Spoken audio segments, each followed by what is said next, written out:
Почитувани филмски работници, сакам да ви се заблагодарам во моје име, во име на Агенцијата за филм на Република Северна Македонија за поканата да денеска ние како дел од Агенцијата за филм бидеме присутни тука на снимање на сет на филмски проект кој е поддржан од Агенцијата за филм на Република Северна Македонија и од Филмскиот центар на Република Грција. Но не само овие две куќи го препознаа овој проект, туку и овој проект е исто така финансиран и од Европскиот филмски фонд Евроимаш. Ова што денеска се случува тука во Дојран е благодарение на Преспанскиот договор кој ги отвори вратите за меѓусебна размена, односно за културна размена помеѓу нашите два народи и можност за развивање и зголемување на пријателството со Република Грција. Се надевам дека ова ќе биде еден почеток на едно големо пријателство, развој на сите полиња, не само на филмскиот дел, туку и во делот на сите сегменти на културниот живот во Република Северна Македонија и во Република Грција. Уште еднаш на сите филмски работници и на работниците кои го работат и конкретно овој проект им посакувам огромен успех во иднина. Ви благодарам. Јас сум Владимир Анастасов, продуцент на филмот Позади стоговите сено. Иначе грчко-германско-македонска копродукција, поддржана од Европскиот фонд Евроимаш.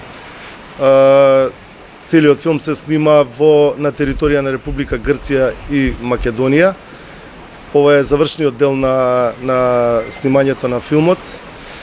Една од првите, да кажам, копродукции со Република Грција, поддржана исто така од ЗДФ Арте од Германија и Македонската агенција за филм во Република Северна Македонија. Се надевам дека филмот ќе има успешен тек и успешен живот на фестивалите и во киносалите. The story of the film takes place in contemporary Greece.